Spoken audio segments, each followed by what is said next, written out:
Gustavo Leporassi, da Biocinética. Boa tarde, pessoal. Rafael Lund, do Lund Trainers. Eu recebi muitas perguntas relacionadas à corrida, ao treinamento por conta da postagem. Eles são referências minhas no treinamento de força, no treinamento neuromuscular. O principal objetivo aqui é não ter uma verdade, tá? As duas modalidades de treinamento são extremamente importantes quando a gente está falando em corredores de longa distância, pensando em performance, pensando em prevenção de lesões. O que a gente vai estar aqui, a gente não vai falar nada de artigo científico, tá? Porque tem muitos estudos que não conseguem isolar todas as vertentes. Então a gente vai dar a nossa prática clínica de situações cotidianas que a gente vê excelentes resultados na nossa prática, tá? Já de antemão das perguntas de vocês, no treinamento neuromuscular, o Leporassi vai dar uma pincelada um pouquinho na parte de fascite plantar, algumas alterações que ele vê que melhoram muito a dor do atleta. E o Rafa mostrando a importância do agachamento com força máxima, não sendo o agachamento total, que ele fez um post relacionado, até brinquei com ele, de 2 vezes o peso corporal. E eu, na minha prática, não utilizo isso porque eu procuro ser o mais prático possível. Olha só, força máxima é força máxima que você aguentar. E ele vai dizer o porquê dele fazer o parcial ou o total nesses casos, e a gente vai vir para as perguntas de vocês, tá bom? Então a primeira coisa, o alerta que eu dou, tá? Lesão, o Leporassi, com o exame dele, biocinético, com tudo a corrida, ele não vai querer mudar a corrida da pessoa, cada um tem a sua. O que a gente vai procurar é o seguinte, a partir de uma determinada lesão, fazer alguns ajustes. Então, e saber que o corredor iniciante, sim, ele tem um índice de lesão muito maior. E como a gente já discutiu na Red Bull algumas vezes, o corredor acha que é iniciante com 2 a 3 meses. Tá? Diferente de um esporte como o jiu-jitsu, o cara é faixa branca 1 ano, faixa azul às vezes 2 anos, para começar a ganhar essa variação. Então a gente saber que o iniciante não é 3 a 6 meses. Isso o Leporassi pode falar depois, melhor definição de iniciante que ele vê na prática dos exames biomecânicos. Tá? E o Rafa vai falar um pouquinho. Então a gente vai começar com o Rafa falando um pouquinho da periodização e do treinamento de força máxima, principalmente para iniciantes, e depois falar um pouquinho para quem já é bem treinado. Assim, eu coloquei nos stories mais cedo algumas perguntas, né? Assim, abrindo para perguntas, e as pessoas confundem muito. A gente hoje, o nosso foco principal vai ser o treino de força voltado para corredores, ou seja, no sentido de desempenho e redução de lesão. É diferente de uma pessoa que vai treinar força e quer juntar com corrida. São duas coisas distintas. Então, quando o objetivo é a corrida, o treino de força ele tem um papel secundário. O objetivo é melhorar, desenvolver a sua corrida, né? Ou te dar suporte para você correr melhor, minimizar, de repente, a possibilidade de lesão. São coisas distintas. Então, quais são as coisas importantes, né? Que talvez eu acho legal de colocar isso, que é um grande erro que eu vejo. Se você chega numa academia com objetivo estético, normalmente você vai fazer, sei lá, 3 séries de 8 a 12 repetições de agachamento, na maior amplitude que você consegue, né, com um bom padrão, tentando chegar bem próximo da falha. Um treino de força para quem busca desempenho numa atividade esportiva como corrida, você tem que minimizar a fadiga para o esporte que ela vai fazer, enquanto ganha força. São coisas distintas. Então eu, particularmente, né, não peço para esse cara chegar até a falha. Eu tento desenvolver exercícios onde ele não precise chegar até a falha, mas que ele esteja carregando bastante peso, né, assim, muito próximo do máximo que ele é capaz de carregar. E tento minimizar ao máximo o volume de treino, ou seja, fazer o menor volume que ele tenha ganho para, mais uma vez, gerar o mínimo de fadiga e interferir. Isso na base, né? Para ganho de força máxima do corredor. Cara, em todos os momentos, assim, em todos os momentos eu vou querer minimizar a fadiga para ele correr. Porque o objetivo principal é correr. É diferente de um treino normal na academia. Então esse é o primeiro aspecto que eu acho importante. Beleza, segunda coisa. Eu acompanho, dou aula para professores, né, personagens e tal, e cara, numa boa, se dentro da nossa área a maior parte das pessoas não consegue agachar profundamente com um bom padrão, eu não espero que uma pessoa que não é profissional também vá conseguir fazer isso de uma maneira simples, não vai. Então o que eu vejo é que 70% das pessoas, 60% das pessoas não conseguem agachar profundo com um bom padrão. Então eu, particularmente, para um caso de um corredor, não vou forçar esse cara a agachar profundo. Esse não é meu objetivo principal com ele. Meu objetivo principal eu preciso que ele ganhe força nesse padrão de agachar numa amplitude razoável ali. Até por algo que a gente estava discutindo aqui, né? É uma questão de dependência da modalidade, né? Existe uma funcionalidade de transferência de resultado. Então, ele não vai ter nenhum ganho agachando profundamente. Então, não há obrigação em fazer isso. Esse é um ponto importante. E aí, quando você começa a entender essas coisas, o objetivo é, o que eu posso fazer para melhorar a corrida desse cara ou minimizar o risco de lesão? Eu prefiro que o Gustavo fale sobre minimizar o risco de lesão, Mas o meu objetivo principal, inicial, é minimizar os problemas que esse cara tem, que muitas vezes ele apresenta, uma fraqueza numa determinada musculatura específica, alguma coisa que a gente detecta ali rapidamente de uma disfunção de movimento, no sentido de faz um movimento não muito bem, de aprendizagem de movimento e contrai as musculaturas certas. Esse é meu objetivo principal no início. E fortalecendo os padrões básicos, agachamento, deadlift, né? No caso da corrida não, mas normalmente eu fortaleço empurrar e puxar também. E muitas vezes um pouquinho de core. Hip thrust, né, que é vetor horizontal de força também, que falam que melhora muito também para corredor. Vamos falar disso sobre o vetor de força de cada exercício e a capacidade de transferência. Isso é um ponto que também tem a ver com a funcionalidade do movimento, mas só para deixar claro também, Gustavo, por exemplo, o hip thrust não é um exercício que eu coloco muitas vezes num primeiro momento. Às vezes eu até coloco, mas não é minha obrigação no primeiro momento, porque no primeiro momento eu quero que esse cara aprenda a se mexer e comece a sobrecarregar exercícios básicos. Depois eu penso de uma maneira mais específica para a modalidade, colocando exercícios que de repente vão ajudar ele de forma um pouco mais direta. Mas no primeiro momento a minha grande preocupação é, cara, deixa eu fazer esse cara se mexer bem, com movimentos básicos que ninguém faz. Vou começar a sobrecarregar esses movimentos aos poucos e depois eu começo a incrementar o treino pensando em vetores de força, especificidade de treinamento e por aí vai. E quantas repetições você, pro corredor, você procura assim? Porque a gente teve uma discussão lá na Red Bull bem legal que o Pedro Rio falou que esses erros de movimento ele não procura de 1 a 3 repetições no corredor. Ele mesmo no período de força máxima, ele faz entre 6 e 8 repetições e quando ele quer mais repetições, ele faz de 10 a 12. Você pensa parecido com isso? Exatamente igual. Eu vario o treino em função do momento em que essa pessoa está e do que eu quero trabalhar com ela numa faixa de repetição entre 6 e 12, mais ou menos. Às vezes faço um pouquinho menos, 5, 4, mas o normal é eu estar numa faixa próxima entre 6 e 12 repetições.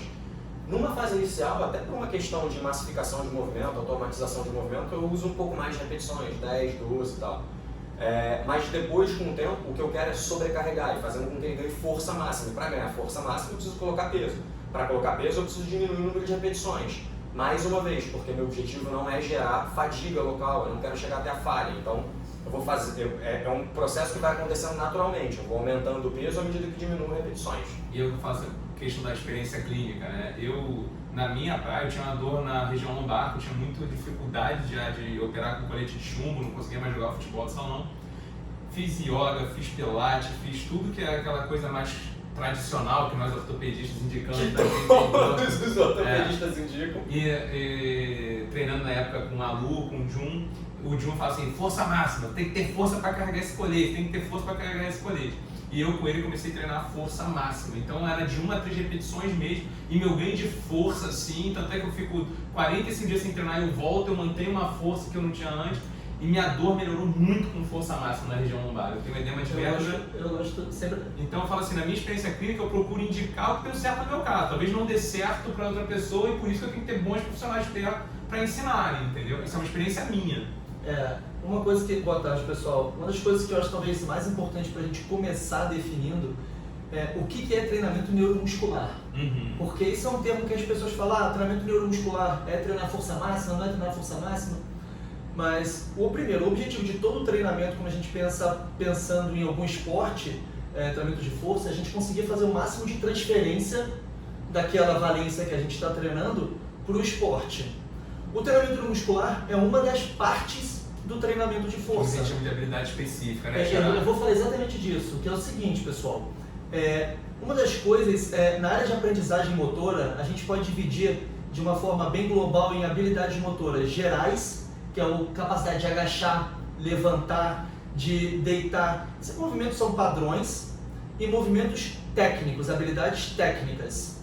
Não adianta você querer fazer o treino da habilidade técnica se você não tiver passado pela habilidade básica. Se você não souber agachar direito, dificilmente você vai saber absorver o impacto. Porque nada mais é do que uma forma de você agachar também. Então, inclusive existem agachamentos que são muito próximos a esse movimento Bulgarian, alguns exercícios que são. O treinamento neuromuscular, ele tem como principal objetivo simular ao máximo, mais próximo possível a posição na qual você vai usar durante a tua modalidade esportiva. E o que a gente busca nessa fase do treinamento é exatamente estimular os grupos musculares que têm que agir em conjunto a treinarem na posição que eles vão agir, tanto na fase de absorção do impacto quanto na fase de propulsão. Então isso para mim é uma das coisas que é importante. As pessoas ainda ficam se degladiando.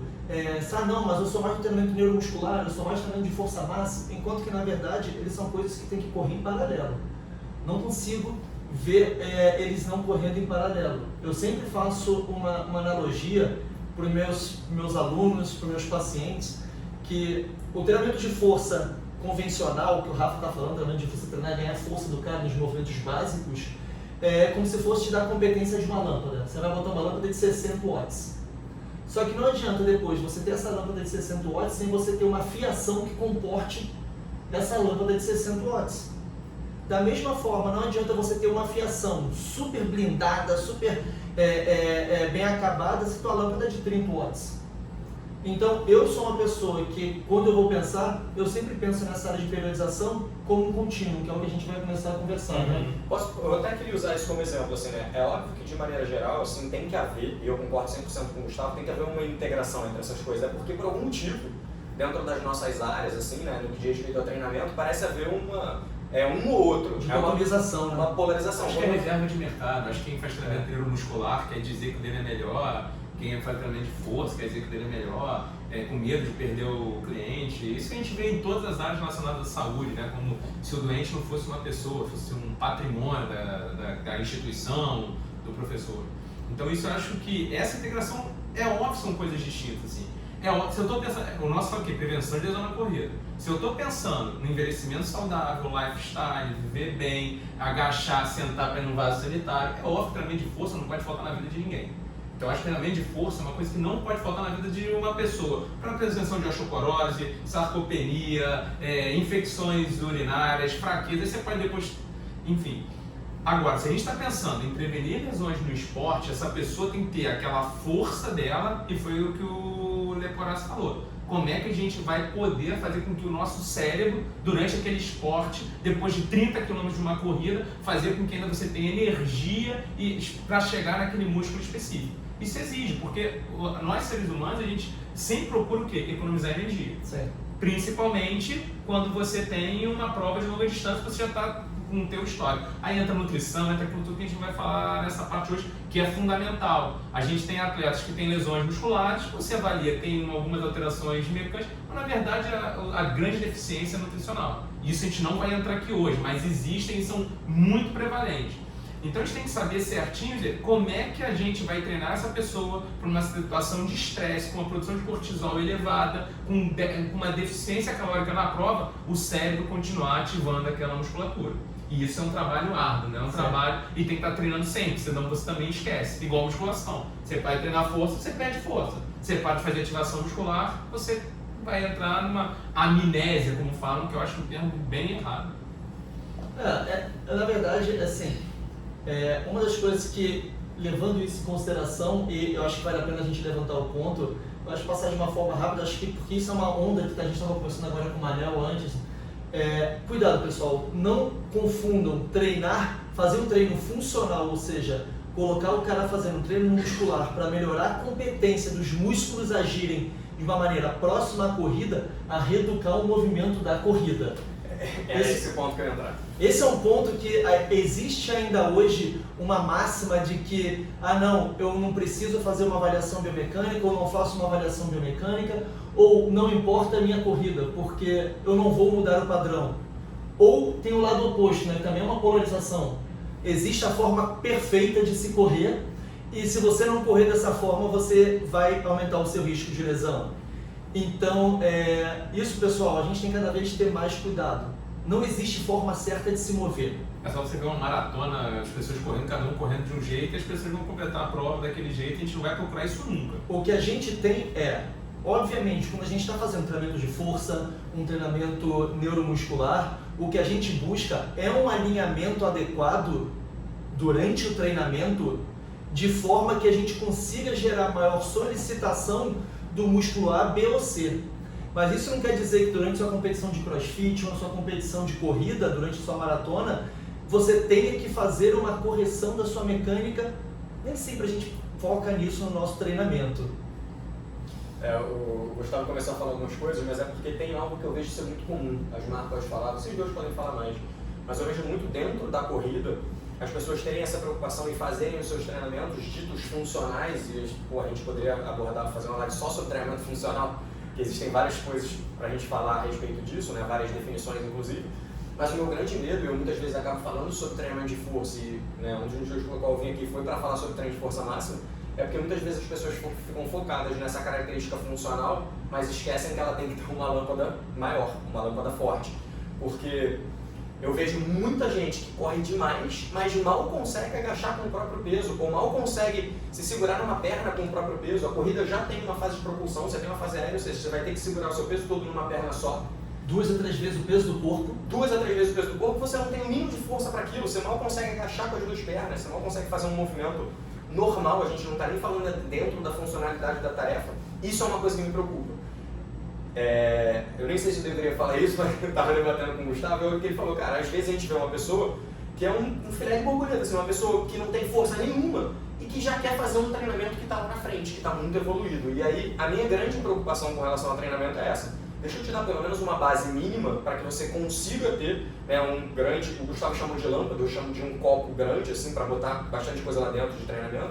E aí, você vai ter muito mais facilidade para fazer todas as outras coisas a nível funcional. E o que a gente vê muito hoje em prevenção de lesão, né, é diminuir o volume de treinamento mantendo esses mesmos resultados. Só que é o grande desafio. Muitas vezes as pessoas começam a correr porque estão a tratar a ansiedade, para cuidar da relação de estresse. E para elas a corrida, ele quer se preparar para correr uma maratona, mas também quer que seja aquela ação para diminuir seu estresse. Ele faz um volume de treinamento de 150 km por semana, não respeitando periodização, porque ela precisa daquela liberação endorfínica, de serotonina, para se sentir bem ao longo do dia. Mas olha só que coisa engraçada isso.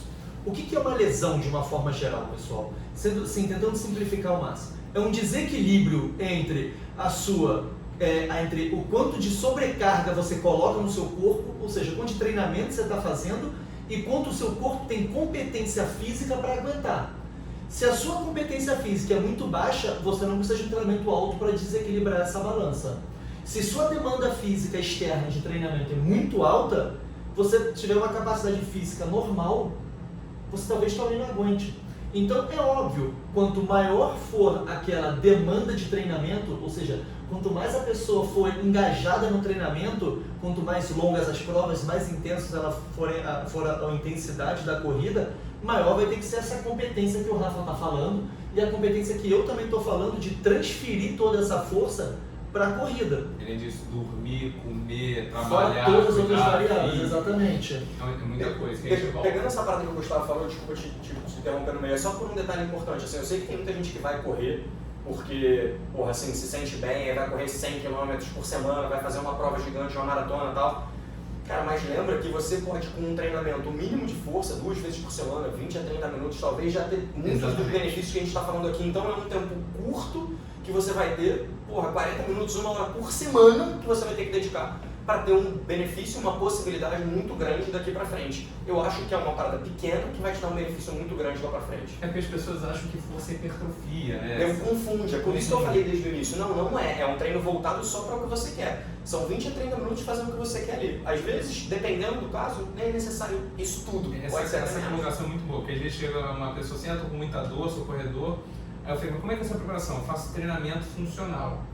Eu acho que treinamento funcional é um nome muito vendável, não sou nem a favor nem contra, mas você tem que saber. E é muito amplo também. Sim, assim. Treinamento funcional não diz nada. Eu creio que você está trabalhando mais força, você está trabalhando mais resistência, mais capacidade cardiovascular, porque se a gente quer potencializar a corrida, a gente não tem por que ficar, vocês sabem mais do que eu, fazendo um treinamento funcional que você leve a um gasto energético ali muito grande, trabalhar sprint, você vai trabalhar em cima da corrida, você vai trabalhar o quê? Ganhar mais força ou mais a parte da melhora muscular.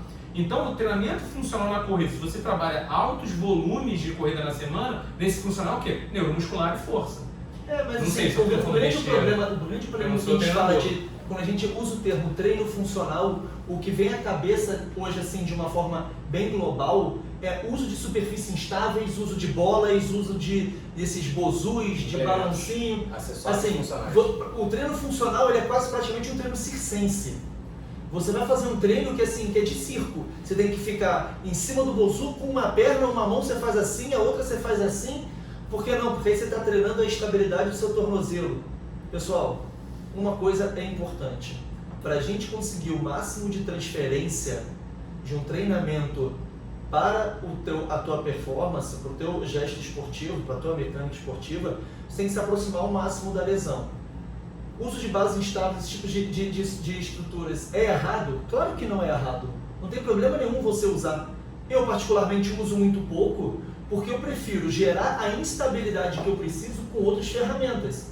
Hoje a gente consegue, com uma avaliação biomecânica, identificar quais são as articulações do corpo de cada pessoa que estão mais sobrecarregadas e não fazemos avaliações biomecânicas, biocinéticas aqui no nosso laboratório pensando em modificar padrão ou para falar se a pessoa corre errado ou certo. Nós fazemos avaliações aqui no nosso laboratório para entender qual é o perfil de corrida de cada uma das pessoas e entender se para aquele perfil de corrida as pessoas têm uma capacidade de aguentar aquele perfil. E aí o meu treino funcional vai ser treinar o fortalecimento das musculaturas das quais aquele corredor tem mais incompetente ou mais fraco, se aproximando, se é na fase de absorção de impacto, se é na fase de propulsão. Deixar claro, isso na prevenção de lesão em corrida. Não, o treinamento funcional, tipo assim. Mas você não pode fazer musculação, não pode fazer nada. Ele pode estar aqui para combater o sedentarismo. Cara, treino funcional pode ser qualquer coisa. É o que o Gustavo falou. Quando você usa o termo funcional, ele pode ser qualquer coisa. Pelo seguinte, porque você pode definir treino funcional pelo que ele parece ser, pela forma como você olha, pelos acessórios que ele utiliza e tal, como o Gustavo falou, às vezes coisas instáveis, bolas e tal, ou você pode definir o treino funcional como ele terminou falando, que é treino funcional é algo que tem um propósito, que é a definição do Boyle, o original.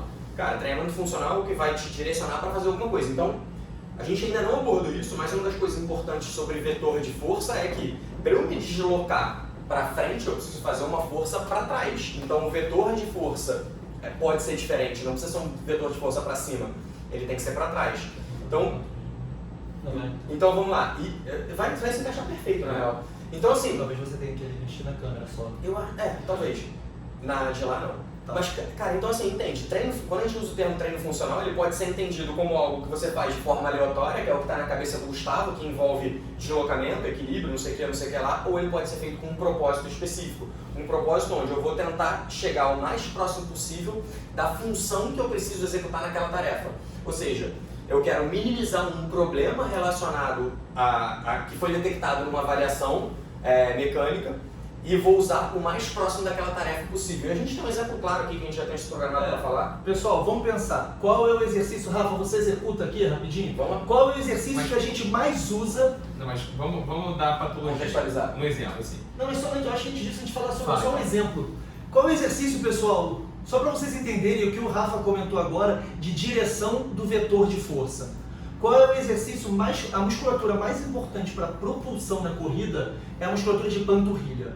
É a nossa bomba na corrida, tá? É quem solear, vai... né? O solear, que é o músculo de dentro da panturrilha. Na panturrilha a gente tem essa musculatura que é a de fora, que é a que aparece. Quer que eu faça? Ele quer mostrar a panturrilha dele. Olha só, a gente tem essa musculatura de fora, mas a gente tem uma musculatura de dentro, que é chamada de solear.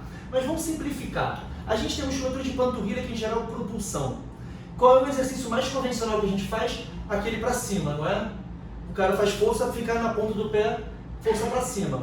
Só que pensa... Ou no leg, em qualquer lugar. Ou no leg, mas a direção é sempre para cima, para frente, para trás. Na corrida, pessoal, como que o nosso corpo aplica a força? É na diagonal para cima. Posso mostrar? Mas peraí, Vamos agora... mas pensando nisso, mas por que a gente está falando disso? Uma das queixas mais comuns de corredor no consultório faz se plantar. Vai se desplantar. E as pessoas ficam fazendo algumas reabilitações que não tem resultado nenhum. E a gente sabe que a fascite é muito relacionada com diversas coisas que a gente tem que descartar. Encurtamento da fascia plantar, doenças da fascia plantar, doença de síntese do colágeno, alterações do drop do navicular, enfim, você tem alterações anatômicas. Descartando tudo isso, mesmo assim tem pessoas que continuam, você faz a ressonância, não aparece nada demais, mostra a face inflamada. Ressonância com face inflamada é um achado muito comum, então não necessariamente vai doer. Eu tenho um esporão. Esporão não é causa de dor de fascia plantar. E muitas vezes você tem alguma alteração justamente nisso. Você não está preparado para aquela musculatura exercer a força no vetor correto na corrida e acaba gerando uma tendinite de Aquiles e uma fascite plantar, porque é tudo conectado. E eu conversando com o Leporace, ele me mostrando nessas vezes que a gente desce para discutir casos de paciente, a gente mostra o quê? A gente mostrou ele mostrou um exercício que eu já andar na areia. É uma estratégia boa, como ele falou. Trabalho com bola de tênis, trabalhando na musculatura intrínseca do pé. Tudo isso realmente ajuda, garrafa com gelo. Só que ele me mostrou que muito corredor tem uma disfunção que ele, com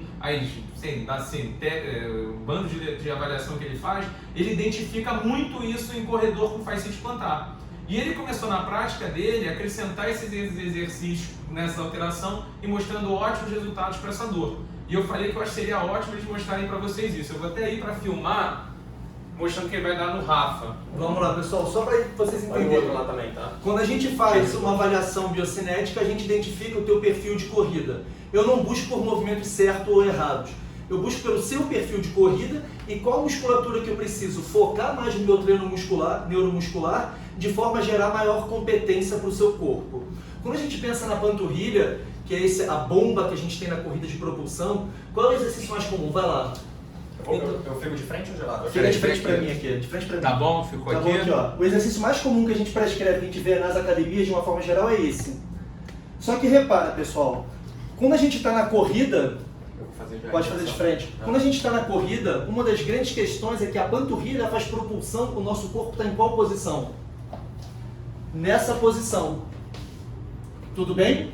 Ou seja, o teu centro de gravidade está à frente da base do pé. Diferente desse exercício aqui, que teu centro de gravidade está na base do pé. Repara na tíbia, né? A tíbia está aqui, ó. Está inclinada para frente e a outra está reto. Isso muda completamente a ação da musculatura da panturrilha. E se vocês brincarem de testar esse exercício, vocês vão ver que para esse exercício convencional vocês vão fazer dezenas de repetições.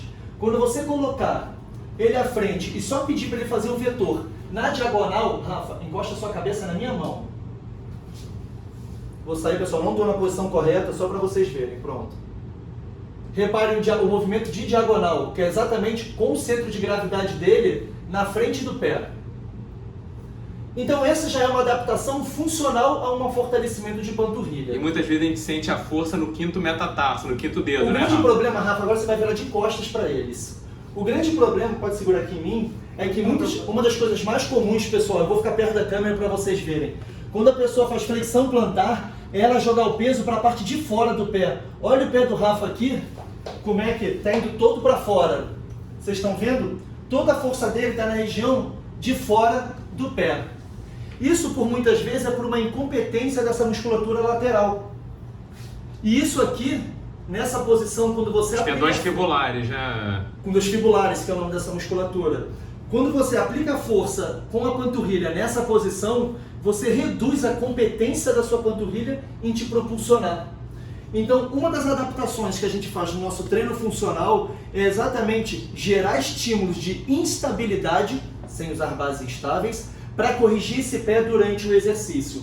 Então o Rafa vai voltar para aquela posição e reparem, ele vai tirar esse pé aqui da frente. O que eu estou fazendo aqui, Rafa, quer fazer contra o pé bem de leve? Eu sei que é ruim para você. Olha só o que eu estou fazendo, pessoal. Ele vai subir um pouquinho, estou empurrando, deixa eu só empurrar, Rafa. Quando eu empurrar o pé dele para cá, eu estou entrando naquela posição que vocês viram, de pé para fora. Qual é a função dele? Empurrar o pé para dentro. E aí eu falo, Rafa, o objetivo é você não deixar eu empurrar a sua mão e botar o peso no osso do dedão. O teu peso vai no dedão e você vai fazer aquele movimento para dentro, vai. Diagonal, subindo diagonal, empurrando minha mão para dentro. Empurra minha mão. Isso daqui posiciona o seu pé numa posição muito mais estável, sem precisar de treino em base instável, e aumenta a competência da sua... Não dá mais. E você vê, e se você prestar atenção, a formação do arco plantar, né? Nessa posição, quando a gente faz, você aumenta o seu arco plantar, você aumenta a competência da musculatura intrínseca do pé, isso gera uma base estável, muito boa e adequada para a sua panturrilha fazer força. Aí o que acontece? A gente começa a usar a panturrilha numa mecânica... Você quer fazer uma vez ele de costas para o pessoal ver o pé? Pode fazer. Eu acho interessante. Vamos fazer... Porque eu tô aqui de frente. Então olha só, pessoal. Quando o Rafa fica na posição, levanta. Eu não quero que ele faça isso, ó. A propulsão é muito comum a pessoa fazer isso aqui, ó. O pé ir para fora. O que eu estou fazendo aqui? Eu estou empurrando no calcanhar dele para fora, para induzir esse movimento, e ele não está deixando eu empurrar. Ou seja, ele está colocando a força do peso do pé dele no primeiro dedão. E agora ele vai subir na diagonal, vai lá. Olha a panturrilha dele, que diferença. Isso aqui para mim é muito mais um treino funcional, na qual eu estou treinando a panturrilha na alavanca dela, fazendo uma adequação na posição do pé. O pé, pessoal, é como se fosse a base dessa alavanca. Se você tem uma base instável, você não consegue gerar força na panturrilha. Meu treino neuromuscular tem esse objetivo: treinar a panturrilha, que é uma das principais causas de fascite plantar, mas com o pé bem posicionado biomecanicamente. Centrou? Vamos só agora tentar se encaixar aqui. Foi. O gelar tá certo também? Tá. Pensando aqui agora, por que isso vai melhorar pro leigo? Por que isso vai melhorar quem tem fascite e para quem tem dor? Porque Uma das principais causas da fascite plantar é uma panturrilha fraca. Uhum. A panturrilha fraca, a gente fala, então fortalece. O grande problema é que não é a panturrilha fraca, é a panturrilha sobrecarregada. O que é uma panturrilha sobrecarregada? Quando você não tem um pé como uma base estável, você tem que usar uma maior ativação muscular, seja a musculatura intrínseca do pé e da panturrilha, para conseguir produzir a mesma quantidade de força. Gastando mais energia. Você usa mais ativação muscular, gasta mais energia para produzir aquela força. Quando eu começo a realizar o meu treino gerando uma estabilidade no pé, aquela força que a panturrilha produziu, aquela ativação que a panturrilha produziu, gera mais força. Então, na minha corrida, a tendência é eu precisar gerar menos força. Aí eu sobrecarrego menos a minha fáscia. Muitas vezes, pessoal, tem muitos pacientes com fascite plantar que a gente não faz nada para a fáscia. No máximo, uma liberação miofascial para reduzir dor e gelo para reduzir dor. Mas o tratamento não é direto na fáscia, porque a fáscia está só como consequência. E eu acho que essa questão que a gente sempre fala, força, economia de energia, treinamento neuromuscular, quanto mais energia a gente gasta, mais processo inflamatório a gente acaba produzindo, né? Uhum. Então, economizar energia, além de melhorar a performance, a gente está falando em menos inflamação. Mas inflamação é dor, vai além de dor. A gente sabe que citocinas inflamatórias ela tem ação deletéria em tendões, músculos. Então, às vezes a gente pensa assim, um atleta está treinando num ritmo muito alto, né, corrida, e tendo aqueles casos de dor muscular tardia. A dor muscular tardia não seria uma dor que você tem por 72 horas, você não tem uma lesão estrutural, você tem uma lesão funcional. Você vai fazer uma ressonância, não vai aparecer uma lesão da fibra. E o que as pessoas fazem? Continuam treinando pela dor. E essa ação inflamatória vai acabando lesionando uma lesão estrutural, tanto de músculo, quanto tendão, quanto uma fratura por estresse. Então, economia de energia não é só performance, a gente tem que pensar metabolismo celular, metabolismo tendíneo, isso tudo é muito importante, essa economia de energia. Eu acho que a gente acabou já com a panturrilha do Rafa, ele está se coçando até agora ali. Você sentiu diferença? Tô aqui pensando, vou ter que treinar isso. Agora, sério, você sentiu diferença? Sente. Porque acontece, eu não tenho fascite plantar. Eu fui discutir um caso de um paciente ontem com leporáceo, até botei o vídeo, e a gente saiu totalmente do quadril e foi me mostrando várias outras variáveis dele, e eu achei o da panturrilha fantástico, esse exercício que eu não conhecia, e eu senti uma diferença grande. Então podem me mostrar o trabalho que for. Não tem evidência científica. Cara, se eu estou fazendo treinamento, eu estou sentindo essa musculatura sendo mais ativada, eu estou fortalecendo mais, eu estou aumentando meu arco plantar, não tem por que eu não usar essa estratégia em paciente com fascite. Para todos os pacientes?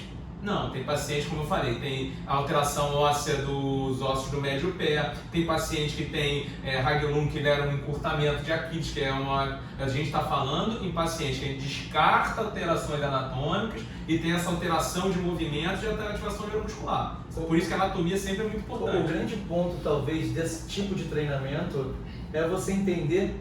A gente tem N exercícios para diversas alterações, mas é você entender quem vai se beneficiar mais de cada uma dessas correções, de cada uma dessas posições e de correções de exercício. E é isso que a gente chama de individualizar o treinamento. E eu e o Rafa, a gente estava conversando aqui antes.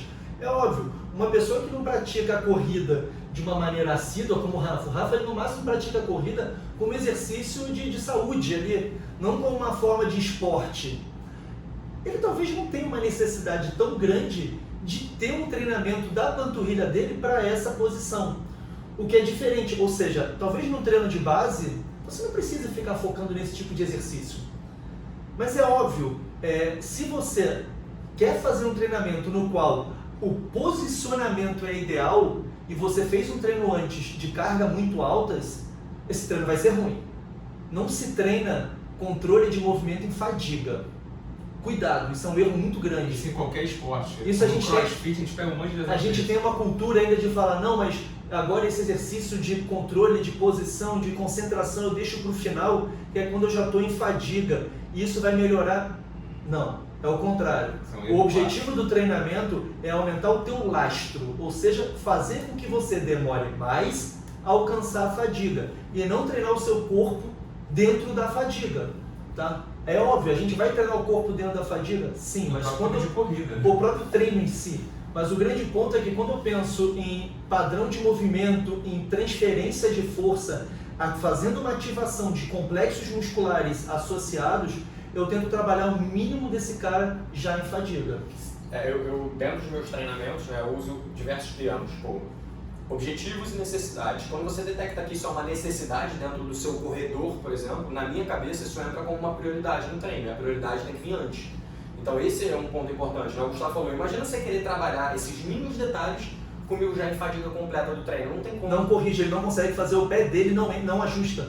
Aí você vai continuar fazendo o exercício com o ajuste ruim da panturrilha, continua não transferindo força. Economia de energia. Essa palavra, eu acho que esse é uma coisa que qualquer leigo entende, sempre objetivar a energia que a gente usa para realizar nossos movimentos, nossa prova. Então, detectou uma necessidade, trabalha antes, não trabalha no final, é antes, no início do treino, fazendo isso. E aí, pessoal, que um ponto que é legal bom, mas a gente está aqui falando o tempo todo que o treino de base, dos movimentos básicos para aumentar o copo, aumentar a lâmpada, como a gente está usando de analogia, é importante, esse treino é importante, mas como organizar isso dentro do ano, né?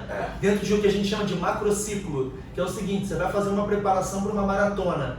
Essa preparação vai ficar entre média de 4 a 6 meses, vamos colocar... Vai ter maratona em agosto. Você tem que ser em janeiro, para facilitar. Vamos botar em junho, vai, bota junho, Rio, vai. Não. Você tem 6 meses. Rafa, quanto tempo você faz treino de base? Só no início ali. 1, 2 meses? Por aí uns 2 meses. Eu também, usa 6 a 8 semanas. E aí é óbvio, pessoal. Depois eu tenho, cara, mais 2 meses para treinar neuromuscular. Cara, esse é um treino que você... Deixa a lâmpada potente. Você ganha muito rápido. Potente. Você ganha muito rápido nesse tipo de treino. Porque esse tipo de treino, ele é muito mais neural. A gente está treinando a tua capacidade das suas musculaturas em ativarem numa ordem certa e você ganha a competência dessa musculatura. Então, é totalmente suficiente. E aí, para mim, vem sempre aquela opinião, bom, mas você pega um cara que não quer usar a corrida como esporte. Eu quase não uso esse tipo de exercício. Certo, uma pessoa que não quer usar a corrida como esporte, cara, eu vou trabalhar para minimizar qualquer tipo de problema que essa pessoa tem e fazer força. É simples assim, isso é o que a gente começou falando desde o início. Mas a live era com o objetivo de corrida. Para uma pessoa que quer correr... O objetivo de corrida você considera o quê? 21 km? Não. Quando o cara usa aquilo como esporte, quando ele tem aquilo ali como modalidade esportiva. Quando é que você considera a corrida uma modalidade esportiva? Quando o cara tem engajamento num treino periódico. Quando ele tem engajamento. Com o objetivo de melhorar. Com o objetivo de melhorar. Então ele corre hoje 5, ele quer correr 10, ele vai correr 21. Porque muitos corredores eles começam, não vou correr muito.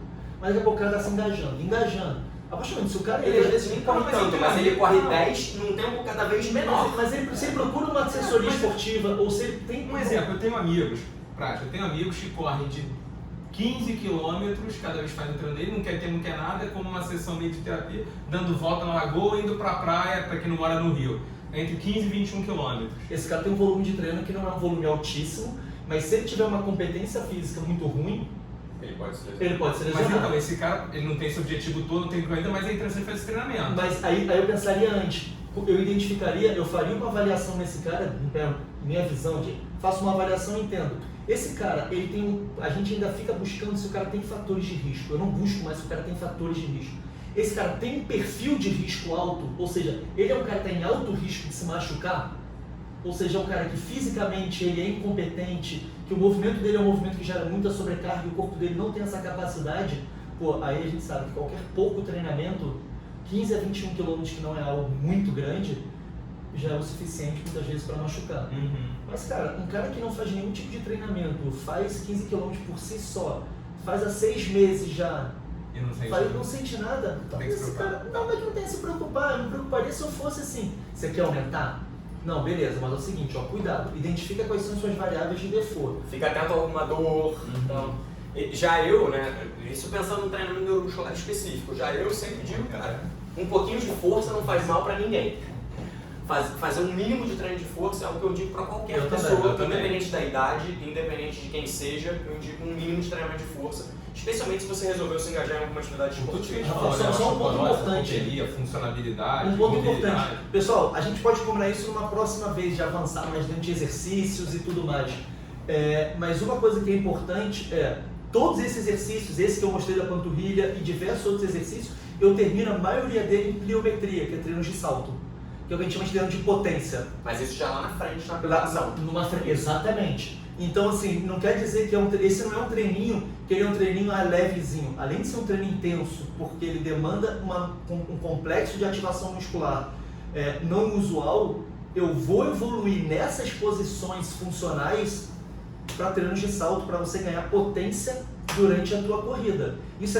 Esse treino neuromuscular básico, ele é só o meio do caminho para alcançar esse treino de potência com bom alinhamento. E para quem se interessa no assunto, né, já falando, quem está falando muito da FACIS, tudo, eu e o Gustavo, a gente tem um caso de um corredor muito interessante, que a gente vai discutir até em abril, o caso, a gente não tem uma data ainda, mas para quem se interessa pelo tema, que ele tem um impacto no quadril, que ele já teve uma fratura de tornozelo, que ele tem uma alteração no tronco, e eu não indiquei a cirurgia para ele de impacto no quadril, por achar que a mobilidade dele é boa, enfim, os parâmetros que ele leva para isso, e a gente vai discutir esse caso com exame de imagem, com anatomia, com biomecânica, com reabilitação. O Leta, que é um treinador excelente de força, vai assumir o caso dele nesse período para fazer a preparação física de acordo com os dados mecânicos do Leporace. A gente vai discutir o caso clínico dele, quem tiver interesse vai ser em abril, acho que vai ser muito legal a discussão. Essa parte de... Vai ser legal, é um caso complexo, é um caso... Que não dá para discutir em live com gente mais... Não é um caso para leigo, porque é um caso que não foi simples a gente resolver. Depois a gente fazer um exame que a gente faz aqui na Biocinética, que é super assim, acurado, você consegue identificar o mínimo dos detalhes. Ainda assim, eu fiz call com o Gustavo, a gente chamou o fisioterapeuta dele, a gente conversou com o próprio corredor para entender um pouco mais da história, porque é muita compensação. Isso é o fisioterapeuta dele. E isso é interessante a gente falar, né? Que uma das coisas que acontece, Gustavo, isso você pega muito no teu consultório, é aquele cara que ele chega para você com uma dor no quadril, mas quando você começa a examinar a história dele, ele já teve história de dor no joelho, numa panturrilha, na coluna, não sei aonde, e você vai ver o cara, ele tá todo compensado, né? E aí sim, o que você faz de treino para esse cara? Da onde você parte? E isso é a importância, pessoal, de vocês entenderem sobre prevenção. Você é corredor, cara, essas dores que a gente sente quando está treinando um pouquinho, isso é um alerta. Dor que demora mais de 72 horas para passar não é simplesmente uma dor de uma sobrecarga muscular daquele dia. Isso pode ser o princípio de uma lesão. A melhor forma da gente evitar que isso progrida é, num primeiro momento, procure o seu treinador para ele fazer um ajuste da sua planilha. No segundo momento, procure profissionais que vão te ajudar a identificar a causa dessa lesão. Não sentir mais dor não quer dizer que aquela causa não esteja mais lá. Só um detalhe também, Gustavo. Você falou dorzinha que não passa em 72 horas, mas se você também sente dor toda vez que você começa a correr e leva um tempo para passar, depois que eu aqueço melhora, eu também fico atento a essa dor. Tá? Tipo assim, essa dor que você pensa assim, não, depois que eu aqueço melhora. Daqui a pouco ela não vai mais melhorar. Fica atento a essa dor. Isso, pessoal, pensem sempre na prevenção. Eu vou dar só para vocês entenderem os números. Quando você tem aqui, vê se tem alguma pergunta. Olha só, os números, isso é um trabalho que a gente está publicando aqui agora, assim, ó, só para você, olha que números loucos. A gente encontrou uma meta-análise de meta-análises, que a gente terminou agora, sobre epidemiologia de lesões na corrida. Em média, 1 a cada 2 corredores tem chance de se machucar por ano. O corredor que é iniciante, e o Gustavo pediu para eu explicar, a gente considera corredor iniciante o corredor que está no primeiro ano de treinamento, primeiro ano de treinamento completo. Esse cara tem chance de ter 3 a 4 lesões na primeira temporada se trabalhar com volume alto, e pessoas que têm mais experiência têm chance de ter 1 a 2 lesões. Ou seja, a taxa de lesão na corrida, se você não tiver um bom acompanhamento de um profissional, de um treinador, se você não tiver com uma boa periodização do seu treino de força, do seu treino neuromuscular e da sua planilha de corrida, a tua chance de se machucar é alta. O que vocês consideram uma lesão nesse trabalho? Nesse trabalho? Parar de correr? Não, a gente usou várias definições de lesão. A gente definiu como o cara ter um relato de incômodo, e a gente pegou os trabalhos também que a gente teve, o cara ficou fora de algum treino por causa de um relato de dor. Então, para o cara que ficou fora de um treino, de pelo menos de 2 treinos, isso chega a 50% no corredor. De algum momento você vai ficar 1 a 2 semanas, uma semana sem correr por causa de alguma dor. O grande problema não é esse, mas aí depois que eu fiquei essa uma semana eu não senti mais. Talvez por enquanto. O principal fator de risco para você ter uma nova lesão é você já ter tido esse afastamento inicial numa primeira visão. A Fernanda falando aqui, só faço musculação com intuito de hipertrofia, corro na areia e tem a perna um pouco arqueada. Você acha que precisa treinar a panturrilha nessa posição? Não. Pelo que a gente é um caso clássico que usa a corrida só como forma de treinamento. Se não tem dor na face plantar, tudo para hipertrofia não.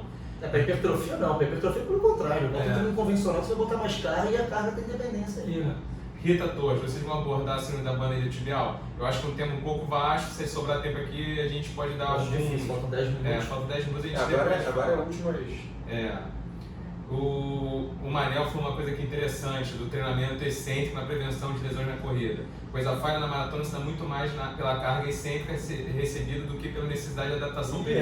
Essa aí é polêmica. Posso lançar uma polêmica? Você tinha que estar aqui, cara. Essa aí a gente tem que... Ele estava guardando essa, ele foi embora para poder lançar essa do celular e sair, né? Exatamente. Pessoal, olha só, quer ver uma coisa importante? Sim, o que a gente tem de mais recente... Eu quero debater um negócio com você sobre o Nordic Hamstring Curl. O que a gente tem de mais recente é que o quadríceps, a musculatura anterior da coxa, ela não tem importância na propulsão de forma significativa como a gente pensava. E é isso que o Manel está perguntando aqui. O quadríceps, a principal função dele é excêntrica, ou seja, é quando você está aterrissando na fase de absorção. Então, a pergunta é, se a gente pensa num treino de transferência, talvez não fosse mais adequado a gente focar muito mais no treino excêntrico do que no treino de concêntrico, de força, de geração de potência do que de absorção. Eu concordo com o Manel.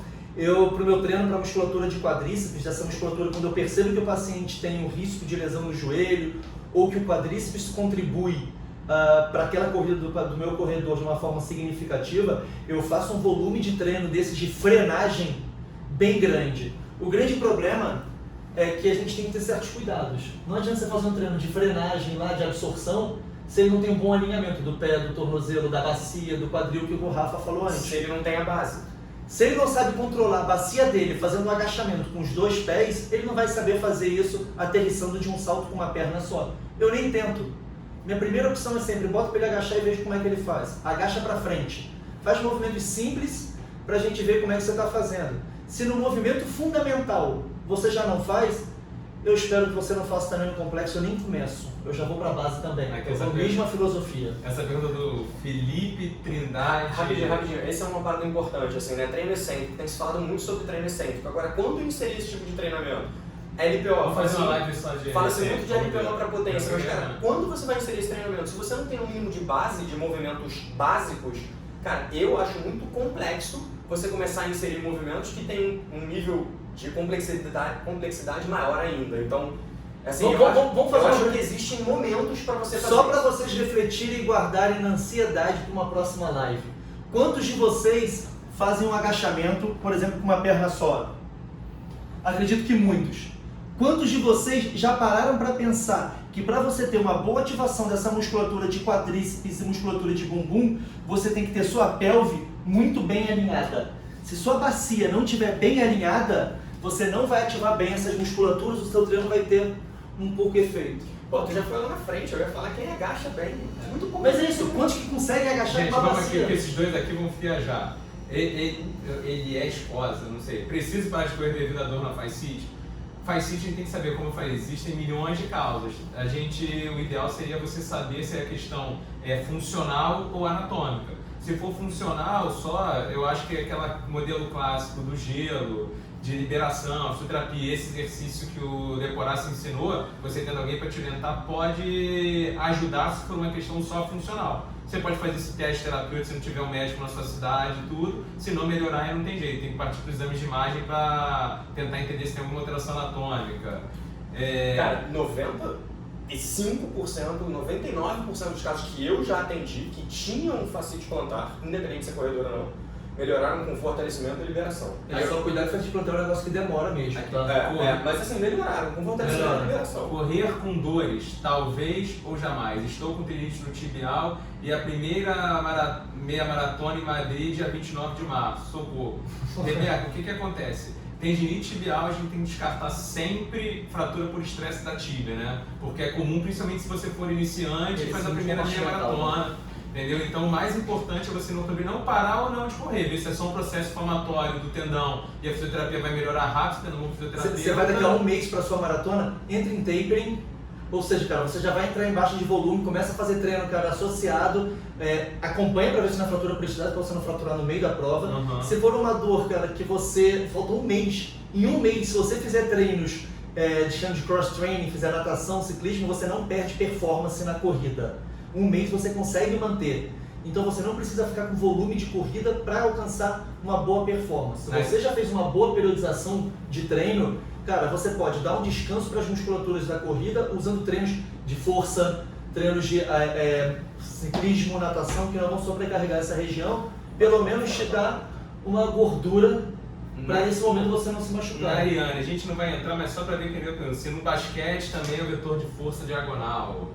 Tem diagonal, tem vertical. Basquete é mais... a gente não vai entrar nessa, só pra gente dizer que deu sua pergunta. Felipe Trindade, vocês fariam um planejamento, treinamento pensando nas sessões específicas e de treinamento de força, pensando no efeito de concorrência, treinamento concorrente? A gente explicou isso aqui, sempre tem que ter integração treinador de corrida com de força e a fase do treino quando usar força máxima e treinador muscular. Justamente, quando você faz treinamento de força máxima, você está com um volume de corrida bem menor, porque o seu objetivo é ganhar força e não melhorar a sua habilidade da corrida. Rapidinho, só um detalhe, eu fiz um post sobre isso, tá? Em geral, quando a gente faz treino concorrente, quem perde é a força, não a capacidade de endurance, em geral. Então, um treino de força com baixo volume, em que minimiza a fadiga, dificilmente vai gerar uma concorrência com aquela atividade. A gente está falando de... Esse estudo especial do Rickson, que foi de 1980, foram volumes muito grandes das duas modalidades. Então, eu, nesse caso, não penso tanto em concorrência. Eu penso em minimizar a fadiga para o cara correr melhor, mas não tanto em concorrência. De novo, a Rebeca falando aqui que está falando natação, jogging na água e bike.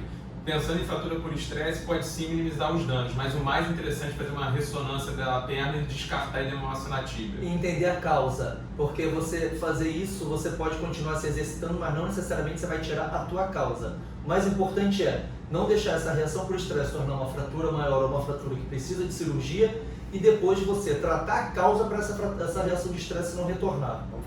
JK, eu sinto muito meus colaterais na corrida, dificilmente são os colaterais. Tem que... Colaterais do joelho ou da panturrilha, ou ali do... Sei. É complicado. É complicado, mas enfim, tem que ver se é uma síndrome da banda iliotibial, que a gente pode abordar outro dia esse tema.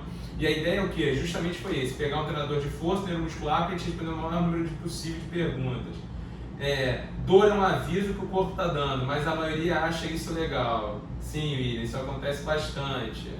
Acho que a gente respondeu. Vamos fazer a resposta de comentários finais, cada um, né? Senão a gente vai... senão a gente vai perder tempo. Sim, tá lá. Começa aí você, eu vou te pegar uma corda. Bom, meus comentários finais são: se alguém falar para vocês que existe um padrão de corrida certo ou errado, fuja. Fuja.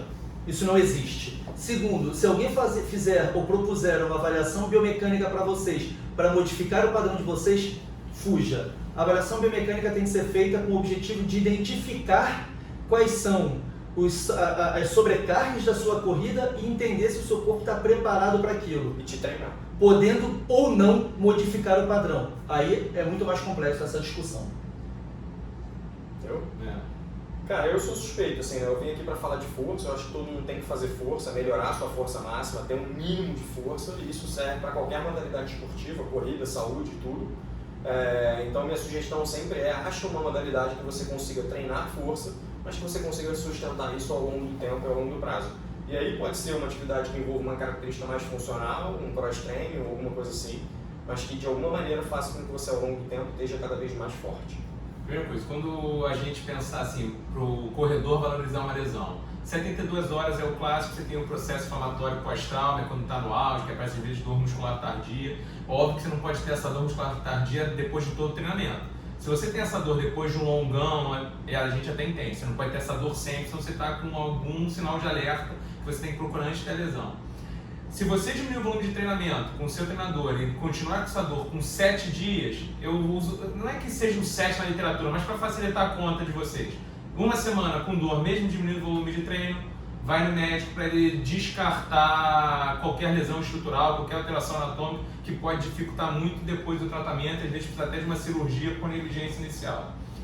E um alerta que eu sempre dou, eu vejo assim, esses estigmas que tem com as mídias sociais, Asmar é médico da corrida, é médico da luta, o Leporace é prevenção de lesão na corrida. E não procure o médico que se meta a te passar série de corrida, série de força, não procure o fisioterapeuta que procura te deixar forte, não procure o treinador de força que quer dizer como você tem a lesão diagnosticar. Eu acho que a gente tem especialidades e a gente juntou aqui 3 especialistas para mostrar que a coisa realmente é muito complexa.